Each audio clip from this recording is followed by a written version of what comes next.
Great snooker players are able to stay relaxed, calm and confident while they're focusing on a shot with extreme concentration. But if you're trying really hard to find the right angle, that can make you a little bit afraid of the shot and cause you to miss. But if you try to avoid the pressures of the game by staying completely relaxed, you're probably not going to be concentrating hard enough, and that'll cause you to miss. Getting the balance right is probably snooker's biggest challenge, and it's really not easy. But here's how you do both anyway. To start off with, your temperament and concentration levels will be affected by your technique, because the more consistent your technique is, the easier you're going to find it to pot the balls, and that's just going to increase your concentration on the shot. The first step is to avoid technical differences between shots. This helps you concentrate because it makes it easier to predict the path of the balls, and if your technique makes you more confident of potting the ball, you're going to be a lot more relaxed on the shots anyway. So here's what you do. It doesn't matter how good your technique is. Ideally, you just need somebody to watch you and tell you when you're doing something a little bit differently. Because if you can eliminate all of these differences, your technique will be a lot more consistent and you'll be a lot better player. Step 2. Seeing the angle.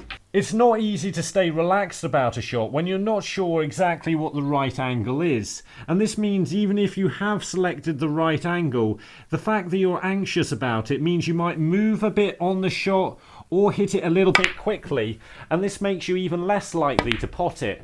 What I like to do when I'm not sure about the angle is move around the table until I'm in line with the pocket and try to visualise where the cue ball needs to go. So I'm imagining the cue ball going in that position, and that means I can then keep my eyes focused on the object ball as I walk back round the table until I'm in line with the shot and I can see where it needs to go. As soon as you can see where you need to hit from this position, you can just keep focusing on it. Move back round the table, still looking at the object ball. Don't take your eyes off it. I'm chalking the cue now. I've still focused on where I need to hit the object ball. And as I get down on the shot and I'm looking at the cue ball now, that's the first time I've taken my eyes off where I need to hit the object ball, which means I should be lined up perfectly. And look at that, I potted it. It can really help when you're not confident with a shot to look at the path the object ball needs to take. Then keep focusing on this position as you move back in line with the cue ball. And if you don't take your eyes off this until you get down on the shot, you should be lined up in exactly the right position to pot the ball. And from here, completing the shot is just a case of keeping your focus, which helpfully is exactly what step 3 is all about. Even if I got a really tough shot like this one, and let's face it, if I had to pot this red, I wouldn't be that relaxed about it.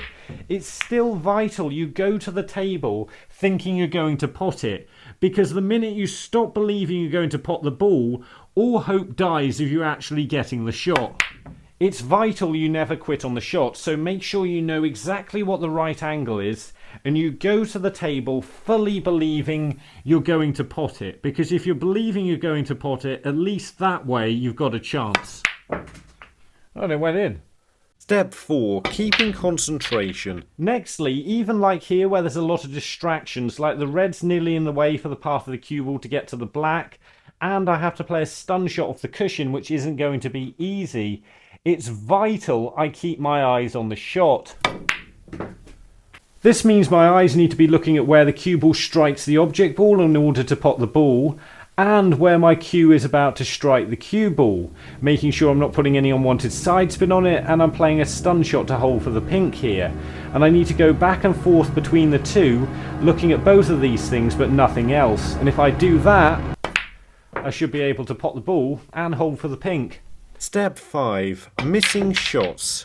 Something I need to explain now is you'll never be able to play the game calm enough to succeed until you accept that you can, no matter how hard you concentrate, miss any shot at any time. When you're trying very hard, it's difficult to accept that missing pots can't be avoided. But a lot of the time, this is completely out of your control, and the last thing you want it to do is affect your concentration and cause you to miss the next shot. Just try not to let it bother you so it remains an isolated incident. Before the next step, Ant wanted us to show everybody where Lowestoft was on the map, which is there.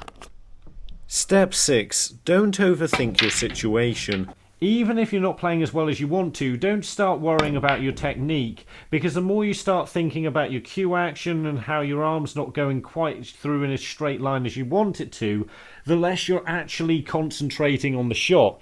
And that just makes the game even harder to play, not easier. When you're playing the game, just focus on getting everything lined up right before you get to the table and where you're looking on the shot when you get there.